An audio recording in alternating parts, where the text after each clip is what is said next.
बिस्मिल्लाहिर्रहमानिर्रहीम। अस्सलाम वालेकुम नाज़रीन, आप देख रहे हैं MR न्यूज़। मैं हूं कंज़ा असलम। 2008 के अफ़गान बर्फ़ानी तूफ़ान में अमरीकी सदर जो बाइडन को बचाने में मदद करने वाला अफ़गान मुतरजम अमान खलीली अपने ख़ानदान के साथ अफ़गानिस्तान से निकल गया।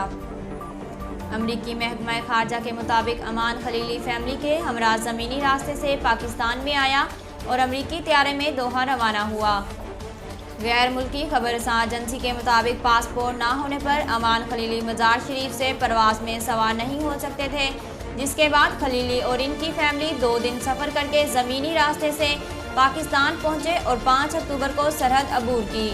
गैर मुल्की खबरसां एजेंसी का कहना है कि अमरीकी मीडिया ने अफ़गान मुतरजम के अफ़गानिस्तान से इनखला की खबर दी थी। दौलत हथियाने के लिए सांप से रसवा कर बीवी को कत्ल करने वाले शोहर को मुजरिम करार दे दिया गया।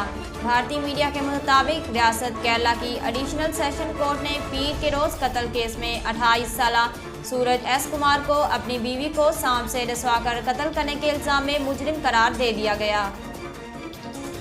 भारतीय मीडिया के मुताबिक सज़ा का ऐलान 13 अक्टूबर को किया जाएगा। वाज़ेह रहे कि ये वाक़या 7 मई 2020 का है, जब अतरा नामी खातून को केरला के ज़िला कोल्लाम में अपने घर में सांप के काटने की वजह से मुर्दा पाई गई थी, जिसके बाद शक की बुनियाद उसके शोहर को गिरफ्तार कर लिया गया। भारतीय रियासत मध्य प्रदेश में एक अजीब वाक़या पेश आया, जहां एक चोर गवर्नमेंट मुलाजिम के घर से ज़्यादा नकदी और सामान ले गया। भारतीय मीडिया के मुताबिक मध्य प्रदेश में चोर एक गवर्नमेंट मुलाजिम के घर चोरी करने के लिए पहुंचा, मगर बदकिस्मती से इसे कोई भारी रकम या सामान हाथ ना लगा। ताहम चोर 30,000 रुपये और थोड़ी सी ज्वेलरी लेकर फरार हो गया। रुकने सिंध असम्बली शर्मिला फारूकी के वालिद मोहम्मद उस्मान फारूकी इंतकाल कर गए। मोहम्मद उस्मान फारूकी के इंतकाल की तस्दीक उनके अहले खाना की जानिब से की गई। कराची में गुज़श्ता 24 घंटों में कोरोना के मस्बत केसेस की शरह 5.25% रिकॉर्ड की गई। तर्जमान महकमा सेहत के मुताबिक कराची में गुज़श्ता 24 घंटों के दौरान 904 अफराद के टेस्ट किए गए, जिनमें से 100 अफराद में वायरस की तस्दीक हुई और इस तरह शहर में कोरोना के मस्बत केसेस की शरह 5.25% रिकॉर्ड की गई।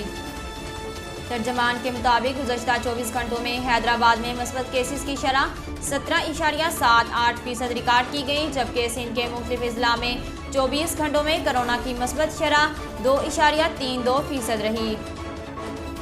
नाज़रीन, अब तक के लिए इतना ही। मज़ीद खबरों और तफसीलात के लिए हमारे YouTube चैनल को सब्सक्राइब करें और हमारे फेसबुक पेज को फॉलो करें।